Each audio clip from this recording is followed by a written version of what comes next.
Hello everyone, nubkeks here. Welcome back to Nub Raids for possibly one of the biggest balance changes of all time in the game. This one is crazy, and I hope you've got some of your legendary books still left. We were talking about this in my live stream just a couple of hours ago here on the channel. The VOD's actually up there. Hopefully you're in the same position as me, saving your books.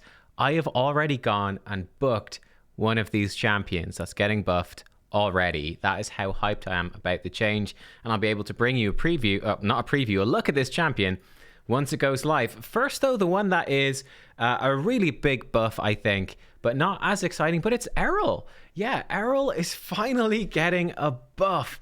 For a long time he's been, big single target hits, but not really that useful. All of his moves have this extra 30% chance to crit. That's cool. But he doesn't really see any use, because what use is just a pure single target hitter.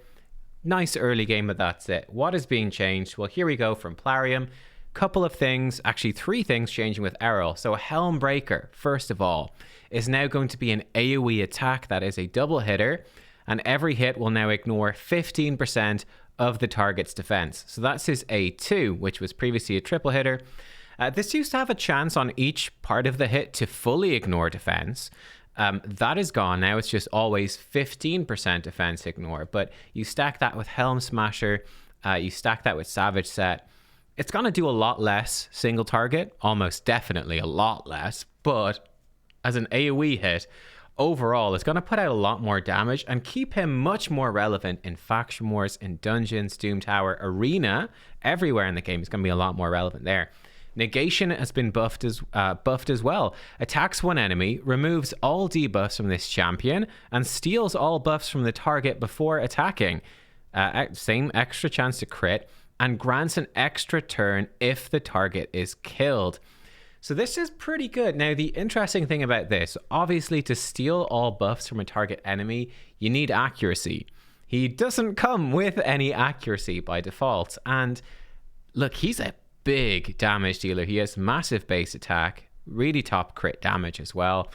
You're obviously building this guy to do damage. You are unlikely to have enough accuracy to steal buffs from anyone who's built any resistance. But, for dungeons, maybe some Doom Tower waves, for weaker, non-resistant stacking, non-tanky enemies in Arena, he will still steal the stuff. With this new version, it is just going to be a full cleanse on him, which is good. And this extra turn is brand new. This move does hit very hard. So now you've got a 3-turn cooldown AoE and a 3-turn single target smack that can give him an extra turn as well, which I think is really good. He used to have attack in dungeons aura. Again, barely used at all. That is being upgraded to attack in all battles. It's 28%. It's not the best. There's champions out there with 33%, but it's still pretty good. So overall, I think this is a great series of buffs to Errol. We'll have to see what the actual damage multipliers end up being, where his damage stacks up. So we'll see that when we actually see him in-game. We get the data, we can test it out. But overall, I think this is a really nice buff to Errol. It's going to be much more useful, basically everywhere, way more useful. Yes, you're going to lose a lot of single target damage from Helm Breaker, but I think the extra turn mechanic on his A3 makes that very solid for Arena. I think the AoE, ignoring defense, is going to be very good and solid. So yeah, the best endgame nuker? Definitely not. But a much, much better legendary now, which is cool. And he's got the Hell Hades logo on his back, so it's a win-win, right? Then next up, the champion I ended up booking after seeing the balance changes. Can you guess who it is? One sec. All right, I'm back. I had to grab the screenshot of the changes.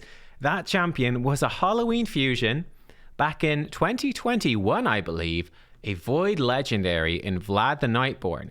Not a useless champion, but not an amazing champion up until now. Like, he's pretty good for Dark Fae. He could do Minotaur very well. Decent, but not amazing. He is being changed. What is changing? These are the 2 changes. Mind Shroud, which was previously a single target double hitter, putting decreased defense, block active skills, and giving him perfect veil if both hit. So single target. This is being changed to an AoE attack. So an AoE attack that puts decreased defense, block active skills, and perfect veil on Vlad. And he also is going to have a crit rate in all battles aura. So not an arena. Nobody would ever use that. Now it's going to be all battles, 24%, which is a massive crit aura. Very good. You could definitely build teams around it if you wanted to. This is, in my opinion, a huge change for Vlad. And I went and I booked mine straight away. What we're going to have now is a champion who comes in 3-turn AoE decrease defense with block active skills. You could potentially build him really high speed, well, quite high speed and very high accuracy, and bring him as a debuffer for arena, something like that. Debuffer and Doom Tower waves, very strong for that as well. These are 2 really powerful debuffs. That's cool. Keep himself alive. He has a second AoE that puts out leech and steals a bunch of turn meter or decreases turn meter. Then his A1 has a bit of a destroy set built in and heals him as well. He's got a lot going on here. He does have this passive. It doesn't do much. I think it does give him the revive on death when he kills an enemy, which is cool. It does more stuff if Constantine is there, but I honestly think Vlad, he's just shot up the rankings massively, right? He's massively shot up. This champion is so much better now than he was before. 2 3-turn AoEs with a great bunch of debuffs. And I think especially for for most players, you're going to have a champion. Thinking about soloing, Nightmare Campaign, think about easily soloing Minotaur quickly, ripping through Doom Tower stuff. He's bringing in self-healing. He's bringing in leech, right? Decrease block active skills, perfect fail. He's bringing a ton of survivability for himself. Revive on death when he kills an enemy too. I think this is pretty exciting stuff, honestly. I'm very excited to see what Vlad can do now. He's going to be a beast for Undead Faction Wars, no doubt. He's going to absolutely smash it. Absolutely smash Undead Faction Wars. Now, he was already very good. Now he's going to be insane.